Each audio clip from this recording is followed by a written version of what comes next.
오늘 제목이 언약하신 대로 오신 예수 그리스도. 우리가 신앙생활을 하는데 신앙생활을 평생 했는데 그것이 거짓말이었다면 어떻게 하겠습니까? 한번 생각을 한번 해보시기 바랍니다. 그것이 사기였다. 예수님도 거짓말이고 하나님도 없고 만약 이랬다면 어떻게 하겠습니까, 여러분? 그런데 의외로 많은 사람들이 신앙생활을 이렇게 하는 사람들이 많이 있습니다. 그러니까 문제가 오고 어려움이 오버리면 교회를 떠나버리기도 하고 다른 종교로 가기도 하고 그렇지 않습니까? 다른 종교에서 기독교로 오는 것은 너무나 당연한 건데 교회를 떠나서 다른 종교로 가는 것은 절대로 이해가 되지 않는 얘기 아니겠습니까? 여러분 한번 생각해 보세요. 우리 교회에서 시험이 들고 어렵고 힘들어하고 이렇게 해서 다른 교회를 다른 데로 간다는 것은 첫째는 복음이 없다라는 얘기고, 복음이 없다는 것은 구원을 못 받았다는 것이고, 구원을 못 받았다는 것은 영적인 것을 하나도 모른다는 거 아니겠습니까? 만약에 우리가 신앙생활을 마쳤는데 정말 그 사람들 말같이 전부 사기였다, 성경도 거짓말이고 내려오는 전설이고, 여러분 혹시 생각 안 해봤습니까? 저는 그런 생각을 안 해봤습니다. 처음에는 그런 생각, 중학교 때 교회 떠나기 직전에 그런 생각을 해봤습니다. 야, 내가 믿는 게 다 거짓말이면 어떻게 하냐. 거짓말이라고 생각했으니까 제가 떠났겠죠. 근데 이렇게 생각하는 사람들이 사실은 많다는 것입니다. 그리고 또 이런 경우가 있지 않습니까? 목사님들이라든가 중직자들 자녀 중에서 신앙생활을 완전히 실패하는 사람들이 나옵니다. 인생이 마쳐질 때 되면은 그런 사람들이 있다는 것입니다. 왜 그렇습니까, 여러분? 중요한 것은 부모를 통해서 하나님의 능력을 보지 못했다는 거예요. 자녀들이 가장 가깝게 보는 사람이 누구겠습니까? 부모님을 통해서 보거든요. 맨날 그리스도, 하나님 아버지 다 기도해놓고 삶은 완전히 틀린다. 생활이 완전히 틀리고 전혀 냄새가 안 난다. 교회는 열심히 다니고 봉사도 하고 다 하는 것 같은데 실제적인 문제가 오면 문제에 대한 반응도 세상과 똑같고 모든 것이 세상 방법대로 살아버리고 이렇게 하면은 자녀들이 뭘 보겠습니까, 여러분? 그건 분명한 거거든요. 그 자녀들이 신앙 실패의 원인은 사실은 부모의 원인이 있다라고도 우리는 봐야 된다는 것입니다. 여러분, 지금 상태를 말하는 것이 아니라 우리의 신앙이 마칠 때를 말하는 거예요. 하나님 지금은 훈련의 시간표이기 때문에 지금 우리 자녀들이 우리 속에 우리 마음대로 안 되는 경우는 굉장히 많아요. 훈련의 시간표가 하나님의 시간표가 있기 때문에. 그러나 우리 인생을 마칠 때를 제가 말씀드리는 거예요. 그럼 그때는 어떻게 하겠습니까, 여러분? 되돌릴 수도 없고. 그렇지 않겠습니까? 만약 우리가 열심히 하는 것이 전부 거꾸로 한 것이면 또 어떻게 하겠습니까? 열심히 신앙생활을 했는데 거꾸로 됐다. 도대체 신앙생활을 바로 하는 것이 무슨 의미입니까, 여러분? 열심히 해야 됩니까? 헌신을 많이 해야 됩니까? 아니면 다른 교회에서 하는 신비주의를 해야 됩니까? 아니 율법주의로 들어가야 됩니까? 그런 것이 맞습니까, 여러분? 전도하다 보면 그런 사람들이 있어요. 꿈에 하나님을 만났대요. 하나님 만났다고 하는 사람들이 심심치 않게 많이 보입니다. 예수님의 음성을 들었다고 하는 사람도 있습니다. 여러분, 그것은요 거의 불건진 신비주의입니다. 하나님은 보이는 존재가 아니에요. 보이지 않는 하나님을 봤다라는 것은 그 자체가 잘못된 것입니다. 인간의 본질은 하나님의 모습을 절대로 볼 수가 없는 것입니다. 그래서 요한복음 14장 6절에 나는 길이요 진리요 생명이다. 나로 말미암지 않고는 하나님 만날 수가 없다 그랬어요. 그래서 예수님을 보내주신 것입니다. 그렇다면 신앙생활을 잘한다는 것은 무엇이겠습니까? 신앙생활을 잘하는 사람이 뭡니까? 아까 같이 열심히 해야 되고 헌금을 많이 해야 되고 충성을 해야 되고 물론 그것도 잘한다고 볼 수 있겠지요. 그러나 정말 신앙생활을 잘한다는 것은 그리스도를 잘 안다는 것입니다. 그리스도를 잘 안다는 것은 알기 때문에 누리게 되는 것입니다. 여러분, 그리스도를 잘 아는데 누리지 못한다. 그건 말이 안 맞는 얘기예요. 그리스도를 잘 모르기 때문에 못 누리는 겁니다. 그리스도를 잘 안다면 당연히 그리스도를 누릴 수 있는 거예요. 그럼 그 신앙생활은 성공할 수밖에 없다는 것입니다. 첫 번째, 그래서 축복받은 사람과 실패한 사람, 또 시대를 기록한 것이 성경입니다. 성경은 정확한 시대에 일어났던 일들을 기록하고 있습니다. 성경 66권 역사를 통해서 우리는 그걸 봐야 돼요. 그것을 설명하고 있거든요. 먼저 족장시대를 한번 보십시오. 족장시대는 큰 사건 5가지가 일어났죠. 첫 번째가 창세기 3장 사건입니다. 아담과 하와의 가정이 무너지는 사건이에요. 원죄 사건입니다. 아담과 하와 가정이 무너진 것에서 끝난 것이 아니라 그것이 전 인류에게 미쳤고 지금까지 미치고 앞으로도 미친다는 것이죠. 그래서 그것을 원죄 사건이다 그랬어요. 인간의 근본 문제다라고 성경은 말하고 있어요. 그것이 무슨 말입니까? 하나님과 함께 살아야 될 인간이 하나님을 떠나버린 것입니다. 눈이 안 보이는 사단에게 완전히 장악된 것입니다. 그것을 원죄다라고 말하고 있습니다. 그래서 이것은 시간이 가면 갈수록 더 큰 저주받는 사건으로 올 수밖에 없다는 것이죠. 창세기 4장 사건입니다. 예배드리다가 벌어진 살인사건이죠. 형제간의 살인사건이 일어난 것입니다. 아벨과 가인의 사건, 예배 실패는 이런 엄청난 일들이 일어나고 있다는 것이죠. 인류 최초의 살인사건입니다. 그것도요, 하나님 믿는 가정에서 일어났다는 것이죠. 창세기 6장 사건입니다. 노아 시대 홍수를 통하여 전 인류가 물속에 잠겨버린 것입니다. 잠긴 정도가 아니라 생명이 다 끊어져 버린 거죠. 네피림 사건을 통해서 홍수가 오게 된 것이죠. 이 땅에 죄악이 관영하게 들어차가지고 하나님이 이 땅을 창조한 것을 후회하실 정도로 죄가 이 땅에 가득했다라고 성경은 말하고 있습니다. 창세기 11장 사건입니다. 바벨탑 사건이죠. 인간의 욕망이 끝없이 올라가는 하나님께 닿겠다라고 하는 교만이 들어간 시대입니다. 바벨탑이 무너짐으로 말미암아 인간의 문제가 지금까지도 언어 문제가 어려움을 통해서 나타나고 있는 것입니다. 그 다음에 출애굽기 3장 사건입니다. 애굽의 종살이하게 돼서 크나큰 고통 속에 살았던 이스라엘 백성의 사건입니다. 그 다음에 왕정시대의 큰 사건 2가지가 나옵니다. 이사야 6장에 보니까 바벨론에 역시 이스라엘이 포로되어 간 사건이죠. 그리고 마태복음 16장 13절에 나오는 로마의 속국으로 잡혀가게 된 사건입니다. 이게 어느 민족의 일입니까? 이스라엘 민족입니다. 이스라엘의 전 역사가 사실은 이런 역사예요. 그래서 이스라엘 역사를 멸망사다라고까지 말하지 않습니다. 이런 시대마다 하나님께서는 회복의 메시지를 주십니다. 사는 말씀을 주시는 거예요. 회복의 메시지를 주셨다는 핵심 메시지죠, 그게.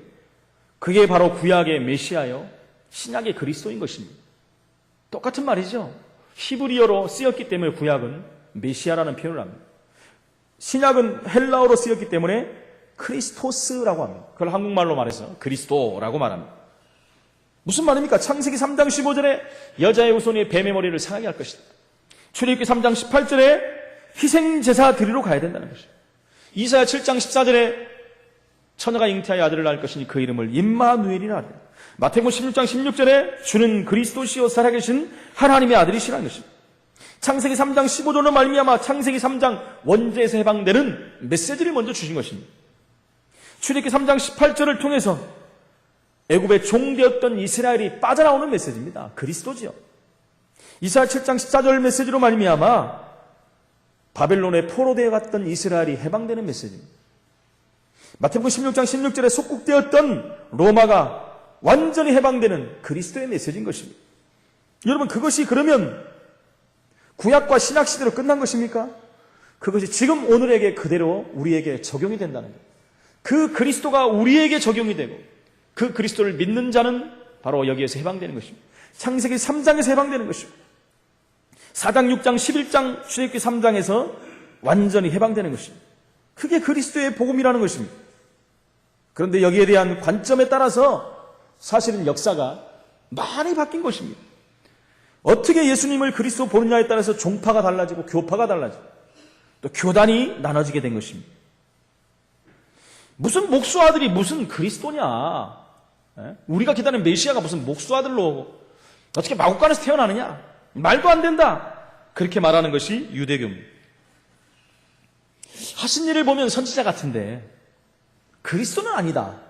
그렇게 말하는 데가 모슬렘입니다. 여러분, 모슬렘 사람들한테 복음 전해봤습니다. 여러분, 복음 말하면요 금방 알아듣습니다.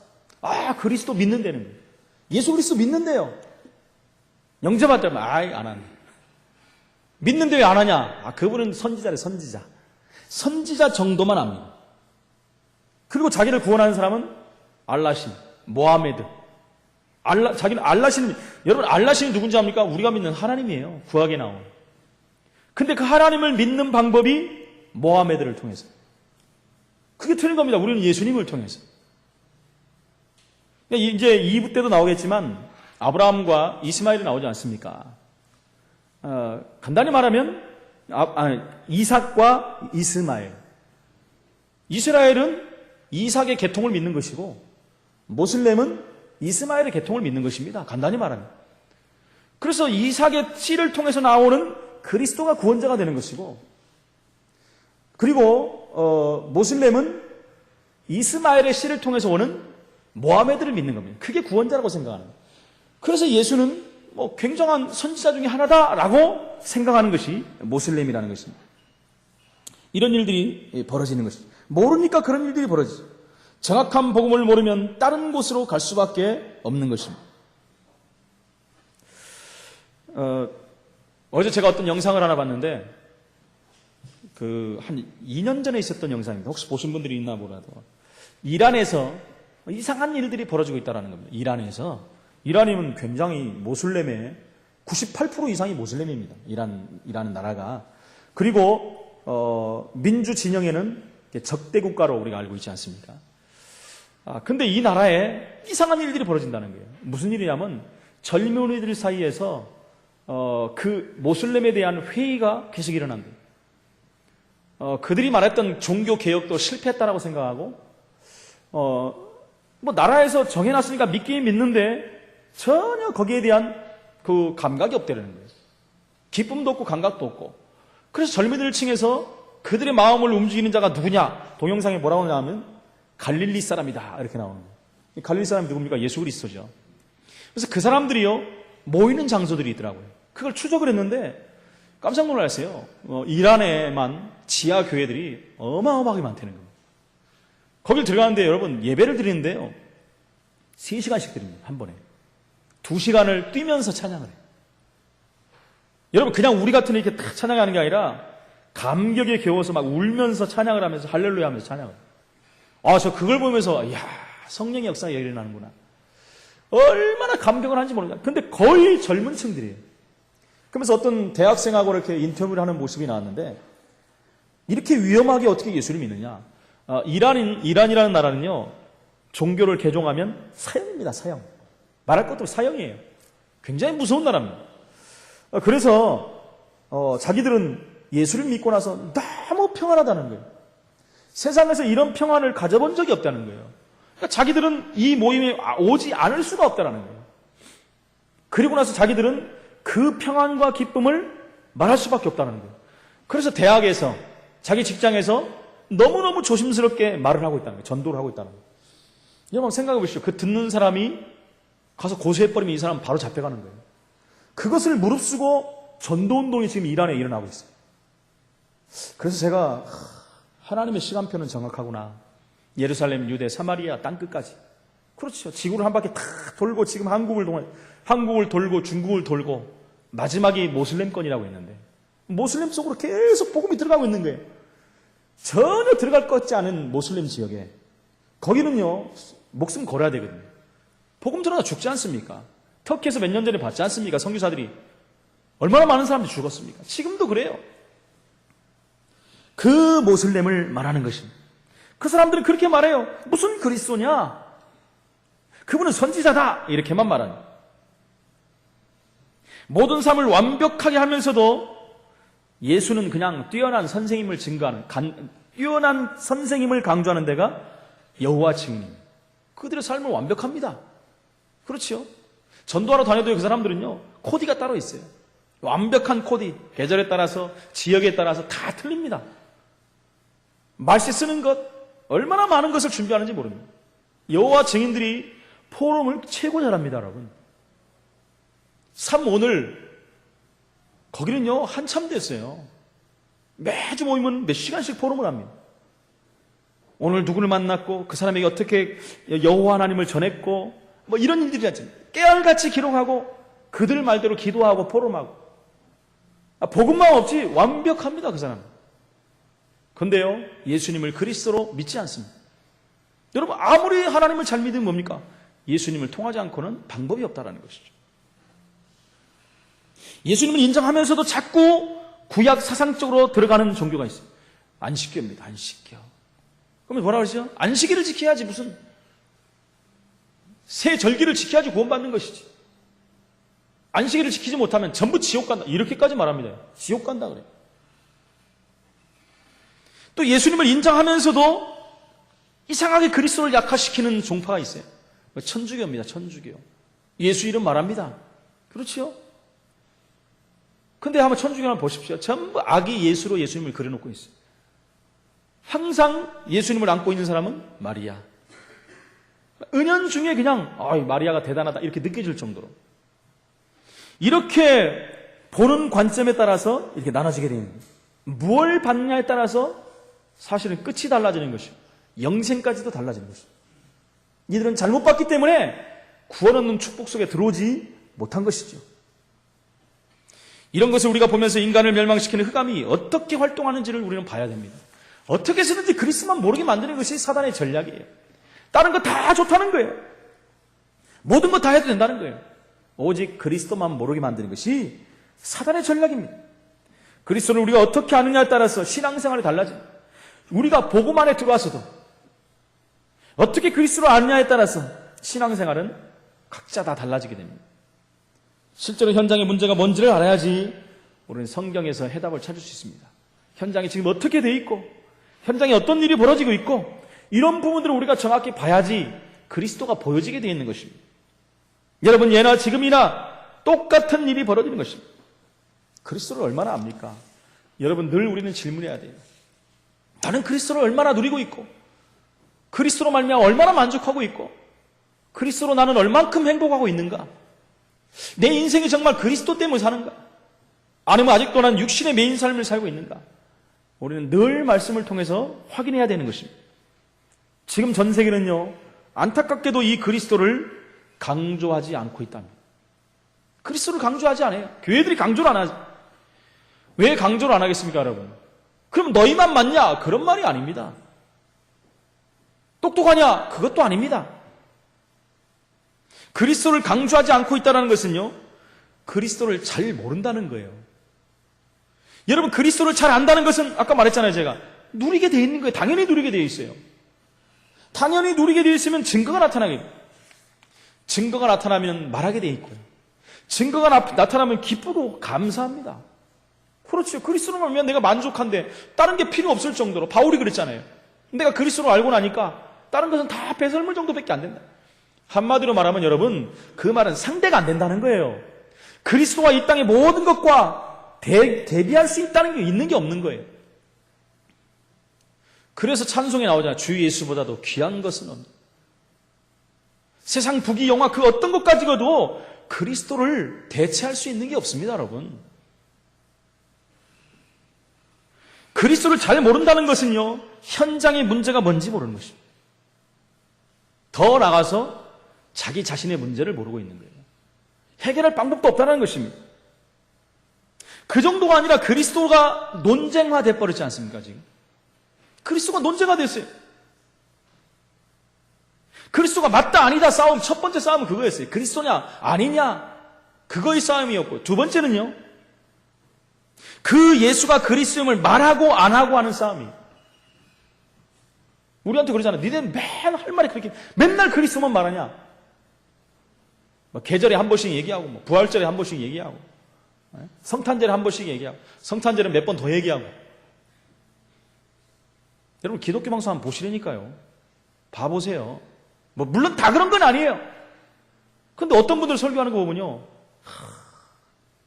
제가 봐도 참 안타까운 생각이 들 때가 있어요. 저거를 그대로 다른 방송으로 가져가면은 그냥 좋은 교훈 말하는 거, 그런 거일 수도 있다는 것입니다. 어떤 사람들은 그리스도를 말해야 된다, 말하지 말라 이런 거 갖고 싸우니 이게 얼마나 되겠습니까, 여러분? 성경은 그리스도를 말하라고 말했습니다. 처음부터 끝까지 그리스도예요. 창세기부터 저 계시록까지 그리스도의 피가 흘러가는 그리스도를 말하는 것입니다. 그리스도를 빼놓고는 말할 수 없는 것이 성경이라는 거예요. 그럼 교회에서 뭘 말해야 되겠습니까, 여러분? 교회에서는 그리스도를 말해야 되는 것입니다. 이것이 축복을 받느냐 안 받느냐의 모든 갈림길이 되게 되어 있는 것입니다. 두 번째는 우리가 계속해서 성공하는 신앙생활이 모든 종교에 관해서 우리는 종교와 복음을 가지고 이해를 해야 돼요. 종교가 나쁘다 안 나쁘다 이전에 왜 종교 생활을 해야 되고 왜 종교인이 생겨야 되고 그러면서 내가 가진 복음은 무엇이고 이런 부분들이 판단이 되고 분별이 돼야 된다는 것이죠. 여러분 귀신 섬기는 것은 종교입니다. 단도직입적으로 우리끼리 얘기하지만 귀신 섬기는 것, 종교는 귀신이에요, 귀신.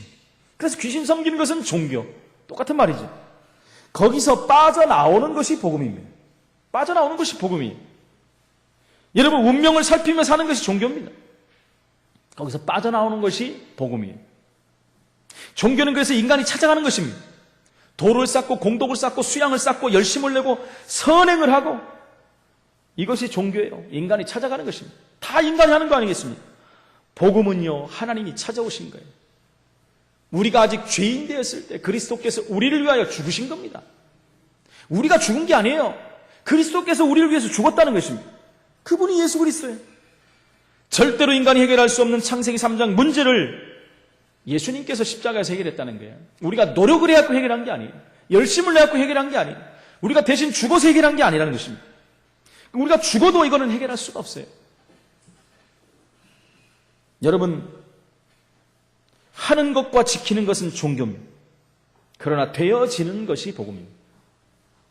되어지기 때문에 누리는 것입니다. 그걸 복음이라고 합니다. 그래서 종교의 주체는 나입니다. 나. 내가 얼만큼 하느냐에 따라 다르거든요. 내가 얼만큼 작정을 하고 천일기도 백일기도 그러지 않습니까? 그러나 복음의 주체는 누굽니까? 하나님이세요. 복음의 주체는 하나님이세요. 시작도 하나님께로부터 시작된 것입니다. 종교는요, 본능적인 인간의 대책인 것입니다.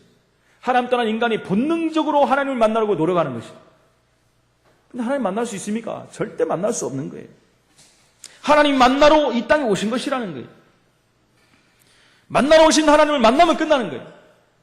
근데 안타깝게도 여러분, 기독교 안에도 여러분, 하나님이 손을 내밀면 우리도 손을 내밀고 하나님이 노력하면 우리도 노력해야 된다. 이렇게 말하는 데요. 신인 합의설이라는 파가 있습니다.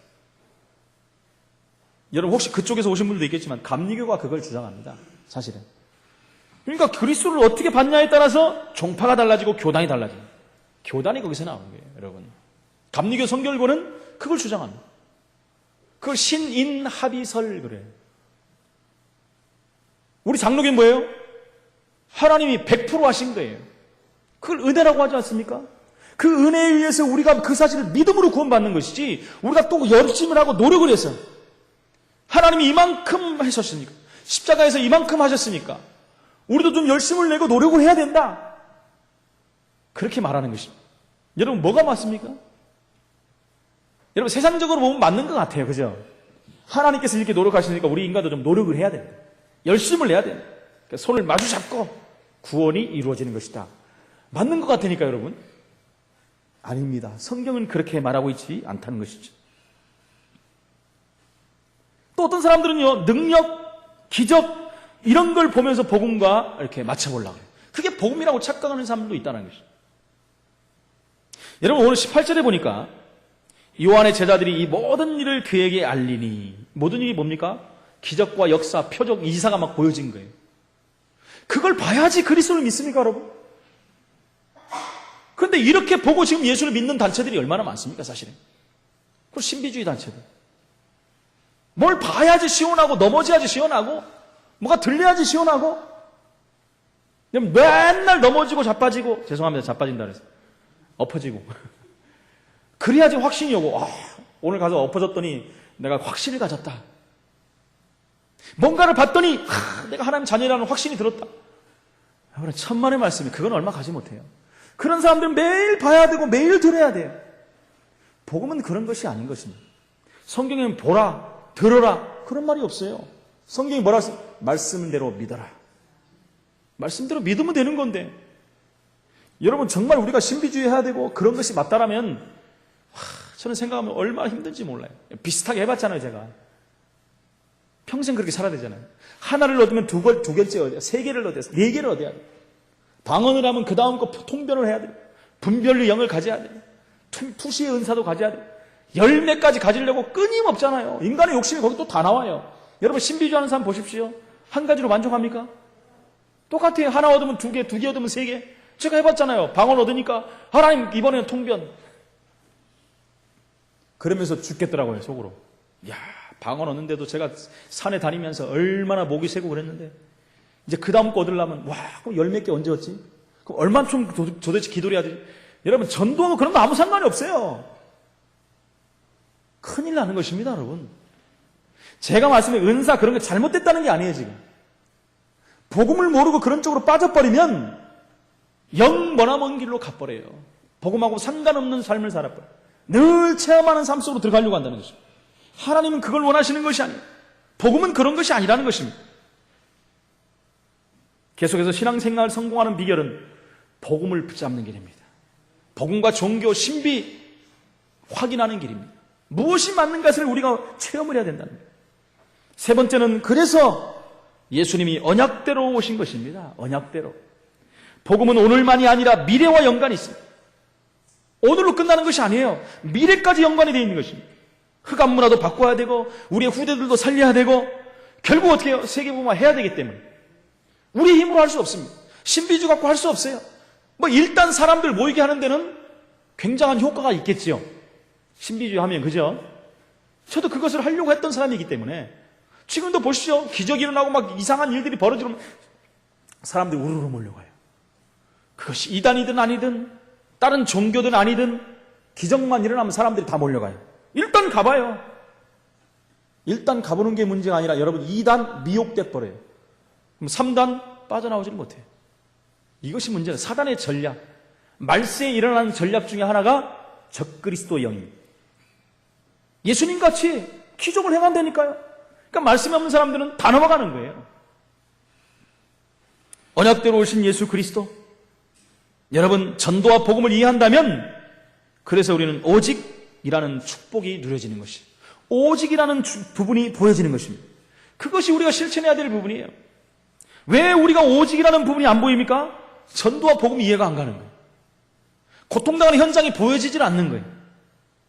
내가 받은 구원이 얼마나 엄청난 것을 모르는 거예요. 창세기 3장, 6장, 11장의 사건이 뭔지를 모르는 거예요. 그것이 사도행전 13장, 16장, 19장으로 연결됐는데 그걸 못 보고 있는 거예요. 그러면 오직이라는 부분이 안 보여요. 우리는 오직 그리스도가 돼야지 대충 그리스도 되면 안 됩니다. 그렇죠. 필요할 때마다 그리스도 아니면 뭔가를 좀 섞어갖고 그리스도 절대 안 됩니다. 오직 그리스도. 오직 그리스도로 말미암아 우리의 과거는 바뀌는 것이 세 가지 운명에서 빠져나온 것, 지옥과 재앙과 사단의 운명에서 빠져나온 것이 그리스도. 그 정도가 아니라 그 그리스도가 우리의 주인이 돼야지 우리는 미래를 살릴 수가 있어요.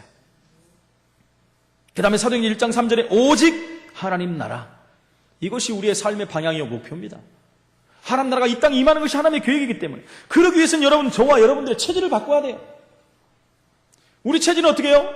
흑암 나라에서 살던 체질이에요. 운명과 사주팔자에 묶여있던 체질이었어요. 거기서 바뀌어야 돼요. 빠져나와야 됩니다. 왜 세상 나라는 안 됩니까? 세상 나라는 고린도후서 4장 4절 5절에 세상 신이 정거를 딱 붙잡고 있습니다. 요한복음 16장 11절에 세상 임금으로 득세를 하고 있어요. 에베소 2장 2절에 공중 권세 잡은 자로 이 땅을 운명과 사주팔자에 딱 묶고 있는 것입니다. 그래서 이 땅에는 그리스도와 하나님 나라가 임해야 되는 것이. 여러분 오직 하나님 나라의 비밀을 가지고 사도행전 1장 14절에 집중의 기도 속으로 들어가야 돼요. 집중 기도가 되게 그때 그 초대교회 성도들은 마가다락방에서 24시 기도가 된 겁니다, 여러분. 그 맛을 봐버렸어요. 여러분 24시 어떻게 24시를 합니까, 여러분? 5분도 기도가 안 되는 24시 기도를 하래요. 여러분 어떻게 해야 되겠습니까? 24시 밥도 안 먹고 직장도 안 가고 계속 오직 예수 그리스도 막 해야 됩니까? 그게 24시입니까? 제가 집사람과 이렇게 연애를 했잖아요. 연애를 오래 하고 살았는데 집사람을 만나면 그 당시에는 그냥 좋아요. 여러분. 지금은 안 좋다는 게 아니라 그때 이렇게 만나면은 왜 이렇게 시간이 빨리 가는지 그럼 이제 안타까워가지고 제가 그때는 영등포 신길동 살 때고 집사람은 노량진 살 때고 영등포에 노량진가 길잖아요. 그럼 둘이 이렇게 뭐 돈도 없고 그러니까 걸어 다녔어요 거의. 이제 데이트가 마칠 때쯤 되면은 노량진까지 이렇게 탁 바래다 줍니다. 그리고 나면 또 가거나 그것도 또 이제 집에 돌아오기가 막 그래서 막 또 조금만 더 있다가 오면은 차가 끊어져 버렸어요. 그러면 또 영등포까지 걸어와요. 갈 때는 그렇게 빨리 가는데 올 때는 왜 이렇게 먼지? 근데 집에 와서도요 계속 생각이 나요.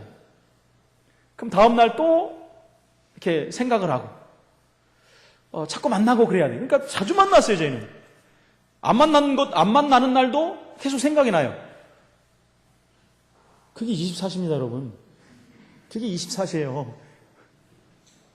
제가 집사람과 이제 또 살고 직장 생활도 하고 뭐 교육자 생활도 하고 그러지 않습니까? 근데 제가 여기 오기까지도 전에도 저는 집사람하고 하루에도 몇 번씩 통화를 해요. 아침에도 하고 저녁에도 하고 점심때 하고. 지금은 전화하는 적이 별로 없어요. 왜? 맨날 같이 있으니까. 같이 다니고 같이 있으니까. 근데도요.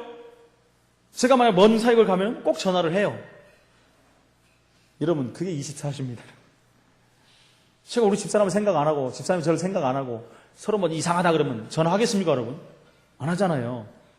24시가 그런 거예요. 내가 하나님을 생각하고 예수를 생각하고 현장을 생각하면 기쁘고 감사하고 그럼 또 눈을 감고 머리 숙이고 제가요 어제 메시지를 준비하면서 아침부터 계속 핵심을 가고 돌아오고 말씀을 준비하면서 사실은 어제는 이상하게 여러분 메시지 준비를 하는데 이렇게 잘 안 되는 거예요. 준비가 안 되고 힘들고 제가 거의 메시지 준비하면은 교회 뭐 1시 반이나 2시에 오면은 5시, 6시 이렇게 해요. 끝나고 가는데 어제는 9시까지.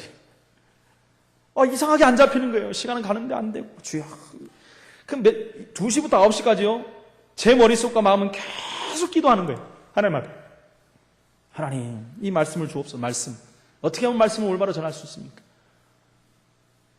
집에 가면서 하나님 이 말씀이 준비됐는데 내 생각이 전달되지 않고 하나님 말씀이 전달되게 해달라고. 우리 성도들이 은혜 받게 해달라고. 응답 받게 해달라고. 계속 기도하고 새벽에 일어나서 다시 말씀을 보고 준비하고 기도하고 교회 오면서까지 하나님 이 발걸음이 그냥 발걸음이 아니라 하나님이 원하는 발걸음이 됩니다. 여기 올라오기 전까지 올라와서도 대표 기도할 때도 계속 기도. 여러분 저는 그냥 실제적인 기도가 그렇게 되는 거예요. 어쩔 수 없이. 여러분들이 그렇게 맨날 다니면서만 그렇게 해라는 얘기가 아니라 저에 대한 24시를 말합니다. 저는 어쩔 수 없이 그렇게 해야 돼요. 하나님 바라보지 않으면 할 수가 없고 제 자신이 나올 수밖에 없어요. 여러분 제가 지금도 복음에 대한 부분을 말하고 율법에 대한 부분을 말하는데 종교를 말하는데 여러분 앞에 제가 율법을 말하고 내 생각이 나오고 이러면 어떻게 하겠습니까 여러분? 성도님들은요 죄의 종이 주는 것을 그대로 받아들이기 때문에 그게 맞는다라고 생각하거든요. 물론 그것을 분별하는 분들도 있겠지만 그래서 여러분들이 저를 위해서도 기도를 해야 돼요. 저를 위해서 기도하는 것은 여러분을 위해서 기도하는 것과 똑같다는 것입니다. 그래서 세 번째는 오직 성령 이게 돼야 됩니다. 오직 그리스도, 오직 나라, 오직 성령. 그것은 뭡니까? 세상을 이기는 능력이에요. 여러분 저와 여러분이 세상을 어떻게 이길 수 있습니까? 귀신 한 마리 이길 수 있습니까? 한 마리도 이길 수 없어요. 오직 성령 충만받고 그리스도 이름으로 사단을 꺾어야 되는 것이죠. 그래서 사도행전 1장 14절에 오로지라는 말이에요. 오로지 기도하기 힘썼더라. 뭐 때문에요? 성령 충만받기 위해서. 예루살렘을 떠나지 말고 내게 약속한 것을 기다리라. 그것을 언약으로 붙잡고 오로지 기도에 힘썼던 거예요. 그때 사도행전 2장 1절에 오순절 날에 하나님의 시간표가 온 것입니다. 사도행전 2장 41절 42절에 3천 제자의 문이 열렸어요. 사도행전 2장 46절 47절은 날마다 여러분 맛을 본 사람들은 날마다가 되는 거예요. 오순절 마가다락방에서 맛을 봤기 때문에 그 다음부터는 날마다의 비밀 속으로 들어간 거예요. 그렇죠. 오로지 하면서 맛을 받고 이제 맛을 본 사람이 날마다 이 축복 속으로 들어가 버려요. 이게 신앙생활의 축복입니다. 여러분 성경과 교회사의 문제가 복음으로 이 세 가지로 끝나는 것입니다. 나와 상관없는 저주, 나와 상관없는 역사 다 끝나는 거예요, 여러분. 여러분, 저주받고 싶은 사람이 어디 있겠습니까? 고통받고 싶은 사람이 어디 있겠습니까? 여러분, 우리가 어거스틴이라는 분을 압니다. 아우구스티누스라고도 하죠. 이분은 탕자 중에 탕자였어요. 그 어머니는 예수 하나님 믿는 사람이었습니다. 이 부모님이 아무리 노력을 해도 안 돌아오는 거예요. 어머니는 계속 눈물에 기도를 합니다. 너무너무 지쳐가지고 많은 사람들이 주위에서 보면서 저 인간은 안 된다 그러지 않습니까? 다른 사람은 다 돼도 저 인간은 안 된다 이런 사람도 있지 않습니까? 그런 사람들은 큰 인물 될 가능성이 있어요, 여러분. 저 인간은 안 된다. 그러고 하나님이 하시는 거죠. 인간으로 할 수 있습니까, 여러분? 하나님이 하시는 거예요. 그래서 늘 기도하다가 결국은 누구한테 찾아갔냐면 암브로스라는 그 시대 감독, 지금 말하면 목사님이죠. 찾아간 거예요. 자기의 원통함을, 애통함을 말한 거예요. 포기하지 마십시오. 하나님은 하실 수 있습니다. 사람은 안 되지만 하나님은 하실 수 있습니다. 그 말을 듣고 또 계속 눈물을 흘려 기도한 겁니다. 그 어머니가 모니카라는 분이에요. 근데 결국은요, 하나님이 그 어거스틴을 꺾어버렸어요. 그에게 변화가 일어난 것입니다. 그리스도의 비밀을 알아버린 거예요. 그 삶이 완전히 바뀌어버린 것입니다. 그래서 어거스틴을 말할 때는 앞에 성자를 붙입니다. 성 어거스틴. 그 정도로 인생이 변해버렸다는 것입니다. 썬더싱을 알지 않습니까? 제가 몇 번 말씀드렸잖아요. 인생의 답을 찾지 못하고 죽기를 각오하고 철길에 누워 있었어요. 가장 쉽게 죽는 방법은 철길에 눕는 거래요. 철길에 누워 있는데 눈물이 쫙 흐르는 게 인생이 뭐 이러냐. 인생의 회의가 들고 눈물 흘리고 기다리고 있는데 종이가 와서 딱 붙었다고 하죠. 하필이면 종이가 거기 와서 붙습니다. 그것도 하나님의 영생 주기로 작정된 자. 그렇지, 아무나 가서 붙습니까? 딱 보니까 전도지예요. 수고하고 무거운 짐진 자들아, 다 내게로 오라. 이 말씀이 썬다싱을 살린 것입니다. 인도의 성자가 됐어요. 그렇죠. 수고하고 무거운 짐진 자들 다 내게로 오라. 그리스도로 말미암아 썬다싱의 삶이 변해버린 거예요. 여러분, 여기 서 있는 저도 마찬가지입니다. 저도 젊었을 때 인생의 의미를 몰랐어요. 저도 참 방황을 많이 했습니다. 사람들이 그런 말을 하면 안 믿어진대요. 그리스도가 이렇게 위대합니다. 안 믿어질 정도로 제가 변했잖아요. 이제 그런 말 들으면 제가 싹 웃으면서 그리스도는 위대하시도다. 제가 모태신앙이라고 하지 않습니까? 어머니 뱃속에서 우리 어머님이 기도를 굉장히 많이 하시는 분이에요. 그런데도요, 제가 떠나버렸잖아요. 중학교 2학년 때. 틈만 나면 어떻게 하면 교회 안 갈까? 노력하고 하다가 중학교 2학년이 되니까 어머니보다 내가 힘이 더 세버려요. 그때부터 못 막는 거예요. 내가 안 가는데 어떻게 할 겁니까? 업고 갈 수도 없고. 어렸을 때는 뱃속에 있을 때는 배에 넣고 다니고, 어렸을 때는 업고 다니고, 말 안 들으면 이렇게 갖고 다녔는데, 중학교 2학년 되니까 다 안 통하잖아요. 업을 수도 없고, 속에 넣고 다닐 수도 없고. 안 된 거예요. 그리고 제가 몇 살에 왔습니까? 28살에 돌아온 거예요. 얼마나 힘든지요? 세상 살면서.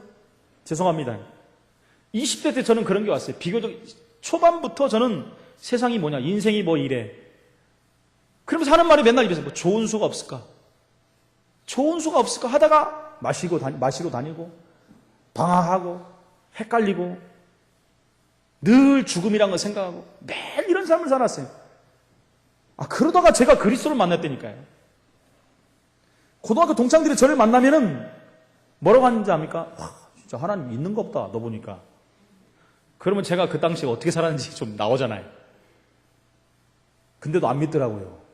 그럼 믿어야 될 거 아닙니까? 인생을 완전히 변화시키는 분이 누굽니까? 그리스도. 여러분, 지금 안 된다고 하시는 사람들이 주변에 있습니까? 그분들은 훨씬 빠를 수 있습니다. 훨씬 빠를 수 있어요. 하나님이 그 영혼을 건들면 바로 끝납니다. 그날을 기다리시기 바랍니다. 누가복음 오늘 7장 19절 20절에 보니까 세례 요한이 오실 그이가 당신이 오니까 그랬어요. 그 말은요, 오시는 자 메시아를 의미하는 겁니다. 메시아를 의미하는 거예요. 이 질문이 그리스도가 필요함을 전제로 한 세례 요한의 질문이에요. 요한은 자신의 사명이 메시아의 앞길을 예비하는 선지자임을 잘 알고 있기 때문에 예수님의 행적에 대해서 누구보다도 관심이 많은 사람이었습니다. 그렇잖아요. 행적에 대해서 관심이 많았어요. 그런데 지금 요한은요, 감옥 안에 있는 겁니다. 감옥 안에. 감옥 안에 있었는데 시간이 많이 갔어요, 지금. 그러니까 슬슬 요한도 사람인지라 예수님의 메시아성에 대해서 조금씩 의심이 들어가기 시작한 것입니다. 예수님이 진정한 메시아라면 흑암세력을 멸하고 불의한 자들을 심판해주고 감옥에 있는 자기도 빼줘야 되는데 전혀 그런 기미가 안 보이는 거예요. 계속 요한은 감옥 속에 있는 것이고 심지어 사람들이 예수님을 대적하기에 이르기까지 그러지 않습니까? 우리가 잘 알잖아요. 누가복음 계속 보면 계속 바리새인 서기관들이 예수님 따라다니면서 지금 대적하잖아요. 어떻게든지 고소해가지고 율법을 범하는 거 가지고 지금 집어넣으려고 하고 있거든요. 그러니까 요한이 보니까 이거 아닌 것 같기도 해요. 그래서 요한이 제자들을 둘을 이제 예수님께 보내는 겁니다. 보내가지고 메시아인지를 확인하려 한 것입니다. 여러분 마태복음 3장 13절 17절에 보면 세례 요한은 이미 예수님께서 세례를 받으러 세례 요한에게 오실 때 성령을 통해서 메시아임을 깨달았어요. 깨닫고 고백까지 했습니다. 심지어 요한복음 3장 30절에 뭐라고 그랬냐면 자신의 제자들이 예수께 나아가는 것을 보고도 제지하지 않았어요. 자기 제자들이 딴 사람에 가면은 좀 그럴 거 아닙니까? 근데 오히려 독려를 했어요. 그러면서 뭐라고 했어요? 그는 흥하여야 하겠고 나는 쇠하여야 하리라. 그렇게까지 말한 사람인데 헷갈리고 있는 것입니다. 그래서 예수께서 메시아이심을 알고 있는 요한이 그 제자들을 지금 메시아인지를 확인하러 예수님께 보낸 것입니다. 좀 이거 양면을 보면은 헷갈려요, 우리가. 그죠? 언제는 예수님은 흥해하고 나는 쇠하여야 되고 그분은 그리스도고 보라 세상 죄를 지고 가는 하나님의 어린 양이로다. 시대적인 메시지까지 했는데도 헷갈려요. 여러분, 요한은 사람입니다. 지난주에 말씀드렸죠? 아브라함은 사람이에요. 헷갈릴 수 있어요. 하나님이 그 아브라함을 보호하시고 세워가지고 너는 선지자다 말씀하지 않습니다. 요한이 아무리 선지자면 큰 선지자입니다. 그 시대에. 근데 요한도 헷갈리고 있는 거예요. 사람일 뿐이라는 것입니다. 오랜 감옥살이를 지져서 예수님의 사역에 대해서 의심이 일어날 수도 있었지만 사실은 하나님 앞에 쓰임받는 자인 것은 맞습니다. 칼빈이라든가 제롬이라는 사람은 요한의 제사 파송이 둘을 보낸 것이 예수의 권능과 명성을 시기하는 제자들에게 예수의 말씀을 직접 듣게 갖고 그 믿음을 심어주려고 했다라고 보는 사람도 있습니다. 어쨌든 메시아의 오실 길을 예비한 세례 요한은 우리가 잘 알죠. 참수형을 당했잖아요. 목이 잘려가지고. 결국 나오지 못하고 그 순간까지도 그의 사역에 충실한 사람이었어요. 그가 옥중에서 예수의 메시아성을 오해하거나 의심했다 할지라도 예수님께서는 그를 인정했어요. 누가복음 7장 28절에 보니까 그의 사역을 아예 극찬했습니다. 뭐라고까지 했습니까? 여자가 낳은 자 중에 요한보다 큰 자가 없도다 그랬어요. 여자가 낳은 중에 요한보다 큰 자가 없다. 그러면서 22절에 보니까 예수님이 뭐라고 그랬습니까? 그 말을 듣고 너희가 가서 보고 들은 것을 요한에게 말하라. 보고 들은 것이 뭡니까? 맹인이 보며 못 걷는 사람이 걸으며 나병 환자가 깨끗함을 받으며 귀먹은 사람이 들으며 죽은 자가 살아나며 가난한 자에게 복음이 전파된다 하라. 여러분 이렇게만 말하라고 한 거예요. 내가 메시아다라고 말하라 했으면 간단한데 예수님은 항상 이렇게 하잖아요. 무슨 말입니까? 그것은요 예수님께서 구약의 예언을 인용한 말씀입니다. 이사야 35장 5절 6절 61장 1절 그 말씀의 성취라는 거예요. 이 6가지 표적들은 모두 메시아임을 증거하는 이적입니다, 여러분. 그것을 이미 이사야서에서 말씀하고 있어요. 그래서 예수님은 구약의 성취자다라는 것을 지금 보여주는 거예요. 오늘 말씀대로 언약대로 오신 예수 그리스도임을 지금 말하고 있는 거예요. 내가 메시아다라고 말해도 되지만은 말씀을 통해서 지금 보여주는 겁니다. 그 6가지 기적을 예수님 내가 지금 일으키고 있다.